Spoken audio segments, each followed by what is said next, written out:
이번 시간은 사람이 죽으면 맺힌 것만 남는다. 이런 말은 많이 들어보셨을 것입니다.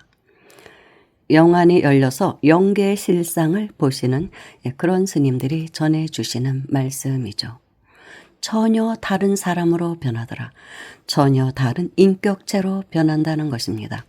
오로지 맺힌 것만 남아서 가족들도 데려가고 그런 일들이 있다고 하는데 거기에 대한 아주 좋은 예가 있어서 소개해 드리려고 합니다. 예전에 고산 스님께서 조계사의 주지로 계실 때 경험했던 일이라고 합니다. 그 당시 조계사 신도 중에 한 사람으로서 불사가 있을 때마다 시주를 많이 하는 50대의 부인이 있었다고 합니다. 어느 날 그 부인께서 고산 스님께 전화를 하여 울면서 애원을 합니다. 스님, 제 딸이 죽어가고 있어요. 제발 빨리 와주세요. 하여 고산 스님은 택시를 타고 급히 그 집으로 가서 현관 유리문을 통하여 집안을 살펴보게 됩니다.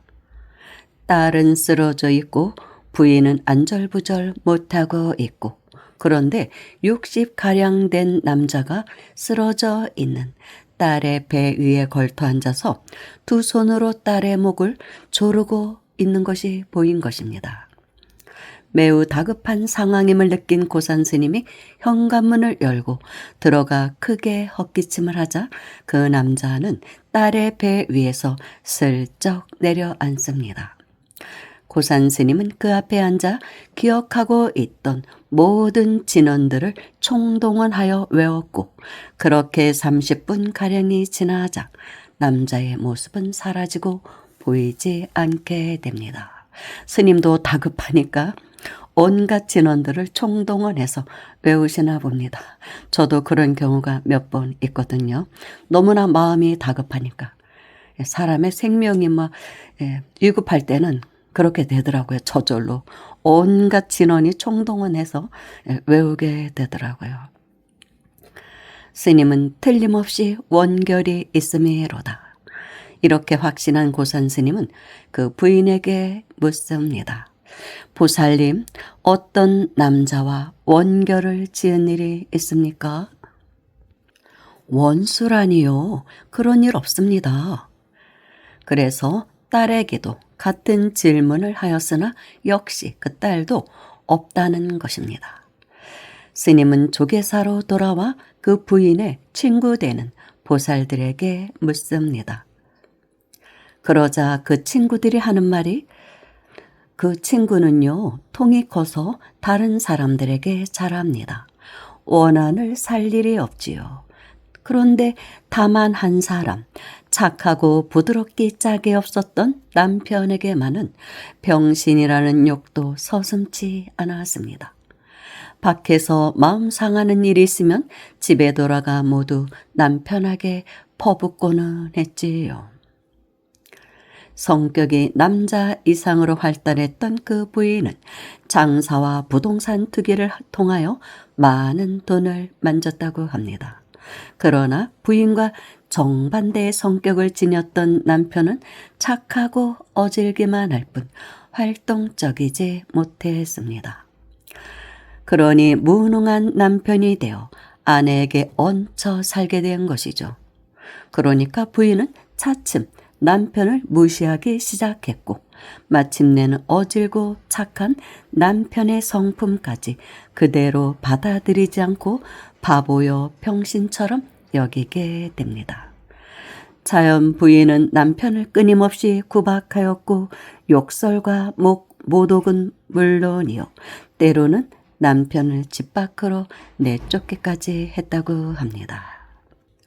해가 가면 갈수록 부인의 폐악이 심하여지자 처음에는 자신의 무능 때문으로 받아들이며 살았던 착한 남편의 마음속에도 아내에 대한 응어리가 쌓이기 시작합니다. 결국은 복수심을 품게 되는 것이죠. 그들 부부는 아들 없이 두 딸만 두었는데 남편은 두 딸을 결혼시킨 다음 50대 후반의 나이로 스스로 목숨을 끊습니다. 참 안타까운 일이죠. 부인이 49제를 지내주기는 하였지만 복수의 칼날만을 우뚝 세우고 있는 남편이 천도될 까닭이 없었겠죠. 요년 이제는 내가 복수할 차례다. 그렇게 49제가 끝나자 남편의 복수극은 시작되었고 그 첫 번째 결행으로 큰딸을 죽이고자 했던 것입니다. 자식들이라면 사족을 못 쓰는 아내의 가슴에 못을 박기 위해서였던 것이죠. 하여 아버지의 영이 큰딸에게 붙자 딸은 음식도 먹지 못하고 잠도 자지 못하고 바짝바짝 말라만 갑니다. 그리고 누군가가 목을 조르는 듯한 느낌 속에서 숨을 제대로 쉴 수가 없게 됩니다. 부인은 큰딸을 데리고 전국의 유명한 병원은 모조리 찾아다녔지만 한결같이 특별한 병이 없다는 말만 들려줄 뿐이었습니다.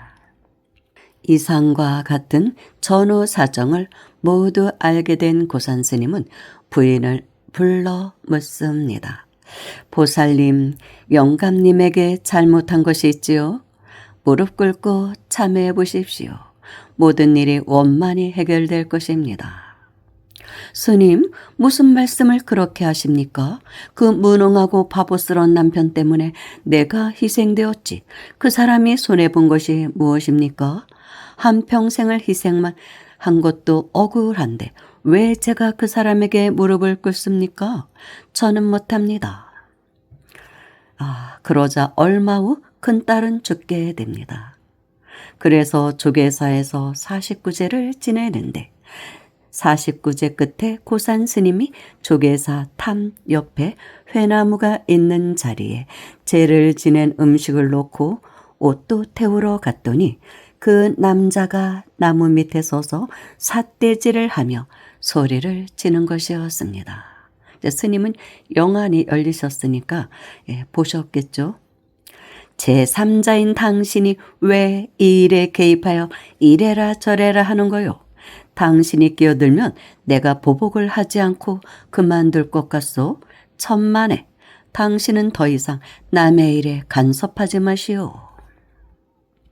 너무나 독하게 퍼붓는 남자의 서슬에 고산 스님의 등에서는 식은땀이 흘러내렸다고 합니다. 그리고 또 얼마 지나지 않아서 미국으로 이민 가서 살았던 둘째 딸이 언니와 똑같은 상황 속에서 죽고 맙니다. 병원에 가면 병이 없다고 하는데 바짝바짝 마르고 목이 조이는 고통을 느끼며 죽은 것입니다. 두 딸을 모두 잃은 부인은 세상살이에 대한 의욕을 상실하고 전국의 선방을 찾아다니다가 쌍계 사러 갑니다. 때마침 고산 스님은 조계사 주지를 그만두고 쌍계사 주지를 맡고 있을 때였다고 합니다. 어떻게 오셨습니까? 여름 한철을 쌍계사 선방에서 지내고자 하여 왔습니다. 보살님, 영감님 원결을 풀어주지 않아 두 딸까지 죽여놓고 잘못조차 깨닫지 못하면서 참선은 무슨 참선입니까? 왜 영감님의 원결을 풀어줄 생각을 안 씁니까? 보살님이 살아있을 때는 몰라도 숨이 딱 끊어지면 바로 영감님이 달려들어 요년 맛 좀 바라며 쏘아붙일 텐데. 스님, 정말 그럴까요? 절에 다니면서 인과 이야기를 많이도 들은 사람이 그 생각도 못합니까? 스님, 그럼 제가 어떻게 해야 합니까? 선방 수행 대신 법당에 남편 위패를 모셔놓고 100일 동안 지장기도를 하십시오. 법당에 예불 하러 들어가도 부처님 전에 절하고는 영감님 위패를 향해 잘못했다고 절을 하고 기도를 할 때는 영감님 위패를 향해 참회하고 염불하십시오. 유난히 더웠던 그의 여름, 그날부터 부인은 2시간씩 하루 4차례 지장보살을 부르며 남편의 위패 앞에서 참회와 전도의 100일 기도를 올렸다. 제가 어리석고 몰랐습니다. 잘못했습니다. 용서하고 좋은 나라로 가십시오. 이 이야기 속의 남편은 살아생전 자신을 학대한 아내의 가슴에 못을 치기 위해 일부러 딸부터 목을 졸라 죽인 것입니다. 아내에게 복수를 하기 위해 사랑했던 2딸을 죽여버렸던 것입니다. 왜 그랬을까요? 딸에게 직접적인 원한이 있어 죽인 것이 아닙니다. 아내에 대한 복수만을 생각하며 죽은 남편의 눈에는 이미 딸이 딸로서 보이지를 않았던 것이죠. 그냥 하나의 도구일 뿐이었습니다. 아내를 괴롭히고 아내로 인해 쌓인 응어리를 풀기 위해서는 아내에게 슬픔을 안겨주어야 하고 그 최상의 방법이 아내가 가장 아끼는 딸을 죽이는 것임을 알았기 때문에 2딸을 죽인 것이라고 합니다. 이토록 원결은 무서운 것입니다. 부모, 자식, 부부 등 가깝고 특별한 인연이 있는 사람에게는 흔히들 나 편한 대로 하여도 좋다고 생각하지만 그토록 편한 사이라도 응어리가 맺히면 인정사정이 없는 사이로 바뀌고 만다. 살아있을 때는 마음속에 응어리가 맺히더라도 체면도 갖추고 도리도 생각하면서 스스로를 억제하지만 숨이 떨어지면 그 즉시 응어리만 남는다고 합니다. 영혼이 육체를 떠나가는 그 순간부터 체면도 인정도 모두 사라지고 마음속 깊이 담아두었던 섭섭한 생각, 괘씸한 생각, 못다한 미련 등의 응어리만이 남고 그 응어리가 산기운이 되어 영가를 움직이게 만든다는 것이죠. 따라서 그 응어리를 해결할 때까지는 갈 곳을 가지 못하는 영가로 남지 않을 수가 없습니다. 맺힌 응어리가 닿을 때까지 갈 길을 잃은 영가가 되어 주위 사람을 해치고 복수를 한다고 합니다. 물론 죽음 다음의 세상은 많습니다. 윤회를 완전히 벗어나는 극락세계도 있고 가진 복을 누리며 사는 천상계도 있으며 다시 인간 세상에 태어나기도 합니다. 또 죄업의 무게에 따라 각종 지옥에 떨어져 고통을 받기도 하고 축생의 몸을 받기도 하고 떠도는 영가인 귀신이 되기도 합니다. 이 가운데 당장 살아있는 사람들에게 시련을 주고 힘들게 하는 존재는 우리가 귀신이라고 칭하는 영가들입니다. 이러한 영가에 대해서는 단순히 49제를 올려준다고 해서 전도가 되는 것은 아니라는 것이죠. 정령 잘 떠나지 못하고 이 세상 주위를 맴도는 영가들은 원한, 사랑, 재물, 권력 등 살아생전에 맺은 응어리와 미련 덩어리를 현실로 삼는 존재들이라고 합니다. 그러므로 정성을 다해서 응어리를 풀어주고 그 응어리나 미련의 모순됨을 바른 법으로 깨우쳐 줘야만 전도될 수가 있는 것이죠.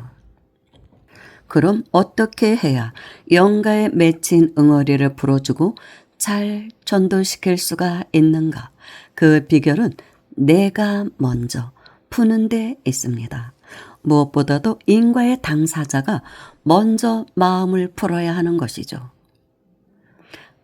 그래서 딸의 죽음을 눈앞에 두고서도 나는 참회하지 못한다고 하는 그런 앞에서 이야기한 그 보살님 같은 경우는 어떠한 실마리도 해결의 실마리도 찾을 수가 없는 것입니다. 오히려 불행만 더할 뿐이죠. 결국 그 부인은 2딸을 모두 잃고 참선 공부를 한답시고 떠돌다가 고산 스님의 교화를 입어서 100일 기도를 함으로써 남편을 전도할 수 있었다고 합니다. 제가 어리석고 몰랐습니다. 잘못했습니다. 용서하고 좋은 나라로 가십시오.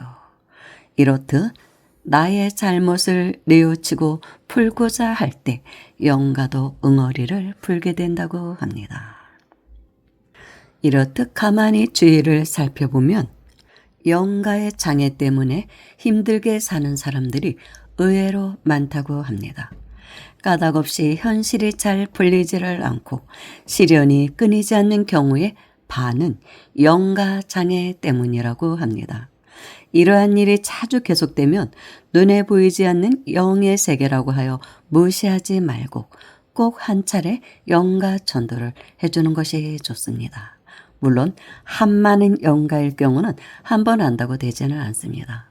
전도제도 지내주고 계속 집에서도 기도를 한 후에는 자신이 생각하는 영가들에게 회향을 해드려야 합니다. 그러면 그 공덕이 그분에게 가거든요.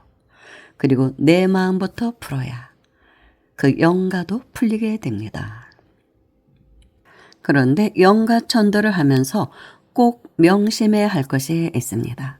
그것은 나에게 장애가 되는 영가라고 하여 절대로 쫓아내려고 해서는 안 된다는 것입니다. 영가에 장애가 생길 때 악마나 삿된 영혼의 짓으로 여겨서 더 큰 존재의 힘을 빌려서 무조건 쫓아내려고만 하면은 오히려 더 불행한 사태를 맞을 수가 있습니다. 영가는 추방당해야 할 존재가 아니라 구제를 해주어야 할 또 하나의 중생인 것이죠. 도리어 장애를 심하게 일으키는 영가일수록 응어리를 풀지 못해 안착해야 할 그런 세계로 가지 못하는 불쌍한 중생이라는 것이죠. 천도의 말뜻 그대로 피안의 세계로 나아가도록 잘 인도해 주어야 합니다. 그러면은 이 생에는 원결을 맺었어도 영계에서도 그 원결을 풀게 되고 다음 생에는 세세생생 좋은 인연으로 만나게 됩니다. 그래서 영원한 원수도 없고 영원한 은인도 없다고 하는 것입니다. 감사합니다.